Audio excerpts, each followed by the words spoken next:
ذرا تصور کریں، آپ سمندر کے بیچوں بیچ ایک شاندار لگژری کروز شپ میں چھٹیاں منا رہے ہو، ہر طرف میوزک چل رہا ہو، لوگ ڈانس کر رہے ہو، کوئی ویڈیوز بنا رہا ہو تو کوئی اپنے لگژری لائف کو بھرپور انجوائے کر رہا ہو، ماحول خوشیوں اور کہکوں سے بھرا ہوا ہو، لیکن اچانک سب کچھ بدل جائے۔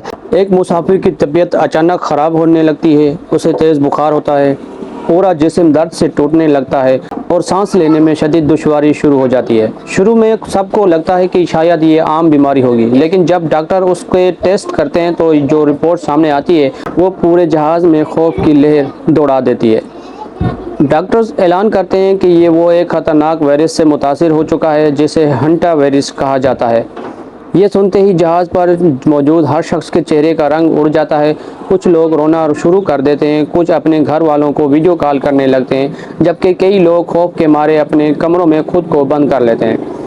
ماہرین کے مطابق یہ وائرس عام طور پر چوہوں کے فضلے اور گندگی سے پھیلتا ہے، لیکن اس کے ایک نایاب قسم انسان سے انسان میں بھی منتقل ہو سکتی ہے۔ بس یہی خبر پوری دنیا میں آگ کی طرح پھیل جاتی ہے۔ دنیا کے کئی ممالک فوراً الرٹ ہو جاتے ہیں اور اس کروز شپ کے لیے اپنی بندرگاہیں بند کر دیتے ہیں۔ اب ذرا اس جہاز پر موجود لوگوں کی حالت کا اندازہ لگائیں۔ وہ سمندر کے بیچ پھنس چکے ہیں، نہ کسی ملک میں اتر سکتے ہیں اور نہ کہیں پناہ مل رہی ہے۔ وہی لگژری کروز شپ اب ایک تیرتی ہوئی جیل بن چکی ہے۔ لوگ مسلسل فریاد کر رہے ہیں، خدا کے لیے ہمیں کہیں تو آنے دو، لیکن کووڈ-19 کی خوفناک یادیں ابھی تک دنیا کے ذہنوں میں زندہ ہیں۔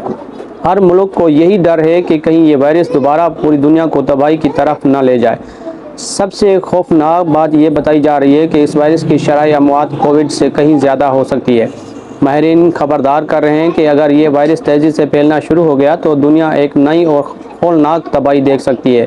اسی دوران ایک اور خبر سامنے آتی ہے، جہاز میں سب سے پہلے جس شخص سے یہ وائرس پایا گیا تھا وہ دم توڑ چکا ہے۔